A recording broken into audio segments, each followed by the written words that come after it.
Saya jemput Beruas. Terima kasih Tan Sri Yang di-Pertua kerana membenarkan saya peluang untuk membahas Belanjawan 2025. Tan Sri Yang di-Pertua, saya menyokong Belanjawan 2025 yang dibentangkan oleh Perdana Menteri yang begitu komprehensif, menjaga kebajikan rakyat, membuat pembaharuan dan penambahbaikan pentadbiran kerajaan dan juga projek-projek yang dirancang untuk dilaksanakan demi kebaikan rakyat.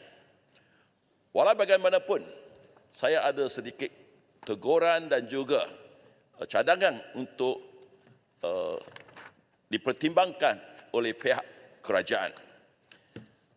Tan Sri Yang di-Pertua, saya berharap dan mengesyorkan kepada kerajaan supaya membaiki sikap dan pandangannya terhadap orang yang kaya dan cara kerajaan menolong mereka yang memerlukan pertolongan. Pertama, pandangan dan sikap sinis terhadap kumpulan orang kaya T15 yang digelar oleh Perdana Menteri sebagai kumpulan maha kaya yang tidak harus menikmati subsidi dan perkhidmatan kerajaan yang bersubsidi hendaklah diubah. Ramai kumpulan T15 ini merasa terkilang dan tergurus hati kerana pencapaian dan sumbangan mereka kepada kerajaan dan negara kita tidak dihargai. Kerajaan hendaklah menghargai setiap rakyat Malaysia, terutamanya golongan T15 ini. Kerana tanpa kumpulan ini, kerajaan tidak akan mampu membiayai berbagai pemberian kebajikan seperti sumbangan tunai rama, SARA dan pertolongan kebajikan melalui Jabatan Kebajikan Masyarakat, dan kerajaan juga mungkin tidak mampu membayar gaji penjawat awam ini. Ini adalah kerana mereka yang berpendapatan tertinggi 1% rakyat Malaysia, T1, menyumbang 20% daripada cukai kerajaan. Dan mereka yang berpendapatan teratas 15% rakyat Malaysia, T15, menyumbang 80% daripada cukai kerajaan. Kumpulan T15 ini juga menjadi penjana ekonomi negara dan menyediakan banyak peluang pekerjaan kepada rakyat Malaysia.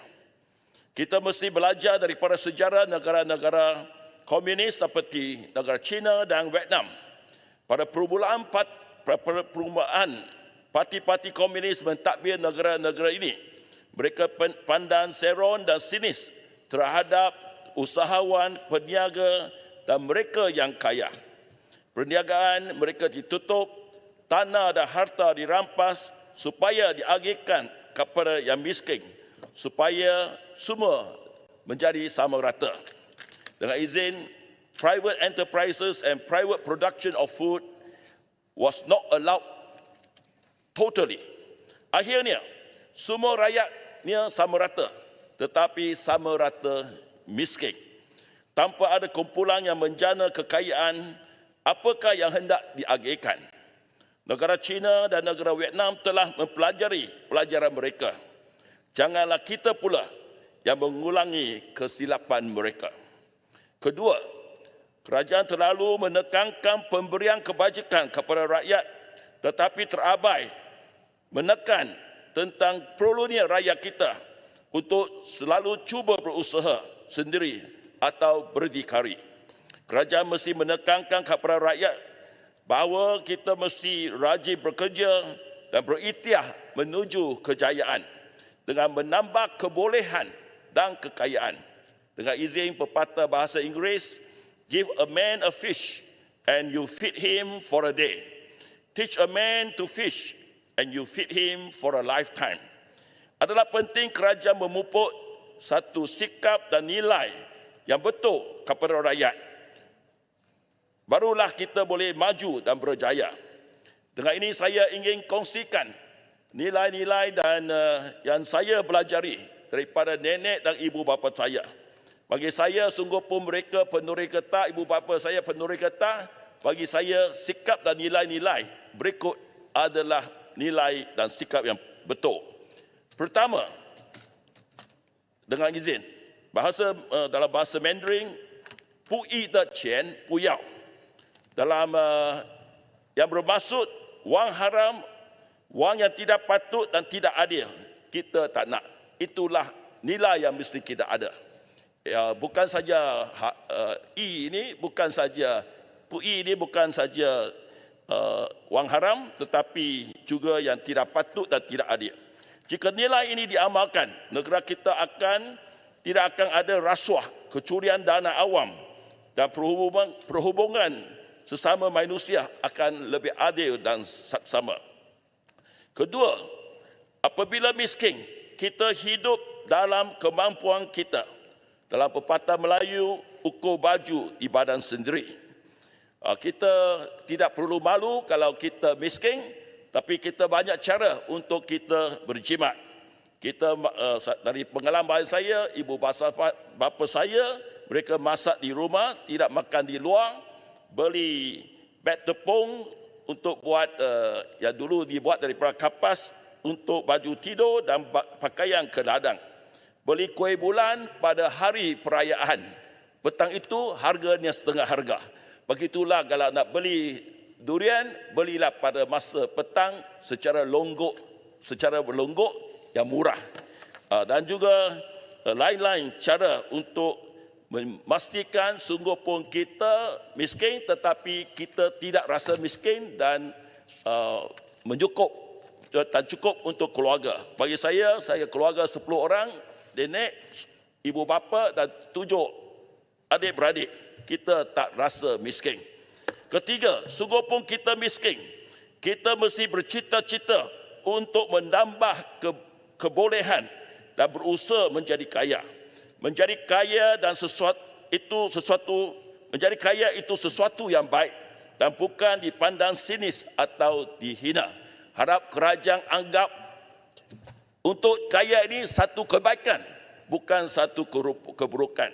Keempat, melainkan kita uzur, tidak berdaya atau dalam keadaan yang tertekan seperti seorang ibu tunggal yang mempunyai ramai anak, mengemis atau menerima bantuan kebajikan adalah sesuatu yang memalukan.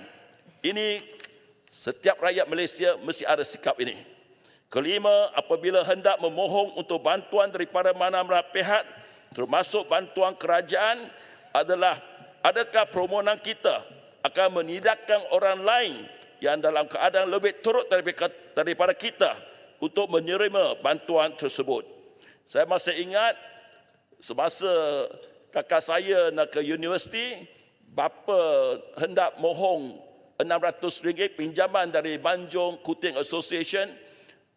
Emak saya atau ibu saya memberhentikan beliau daripada memohon kerana dikatakan ada lain yang lebih susah daripada kami, kerana kita sekurang-kurangnya ada ladang di mana storehan getah itu 100% kita terima.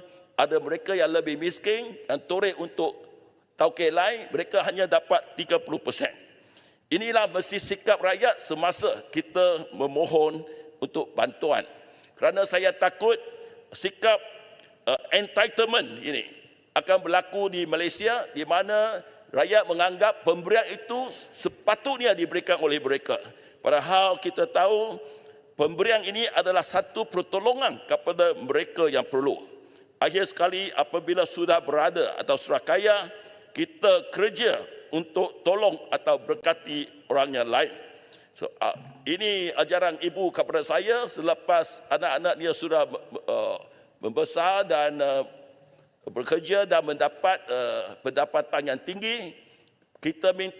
Kami minta beliau berhenti menoreh getah. Beliau berkata, asal saya masih mampu bekerja, saya haruslah produktif dan semua yang diuntung itu diberikan kepada yang miskin. Akhir sekali, Puan Yang di-Pertua, saya ingin merujuk kepada projek-projek yang diumumkan untuk dilaksanakan di negeri Perak. 4 projek besar iaitu Taman Perindustrian Hijau Bersatu Keriang, KIGIK, KIGIP. Kedua, projek penyaluran air mentah Sungai Perak yang untuk bekalan air di kawasan utara Perak dan Pulau Pinang. Ketiga, lembah teknologi tinggi otomotif HTM di Tanjung Malim. Dan keempat, bandar perindustrian maritime Lumik. Saya memohon kepada kerajaan untuk memberitahu sejauh manakah pelaksanaan projek-projek ini. Berkenaan dengan projek kedua di atas, iaitu projek penyaluran air mentah Sungai Perak untuk bekalan air di kawasan utara Perak dan Pulau Pinang, saya ingin tahu sama ada kerajaan pernah mempertimbangkan untuk cadangan ini, iaitu memandangkan di utara Perak senantiasa berlaku banjir pada penghujung tahun. Adakah kerajaan mempertimbangkan untuk membuat satu empangan atau cara lain untuk menyimpan air itu untuk kegunaan utara Perak dan Pulau Pinang?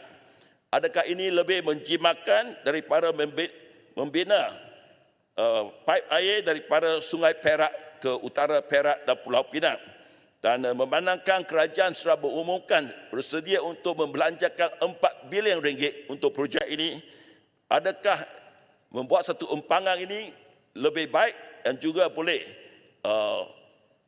menyelesaikan masalah banjir di utara Perak?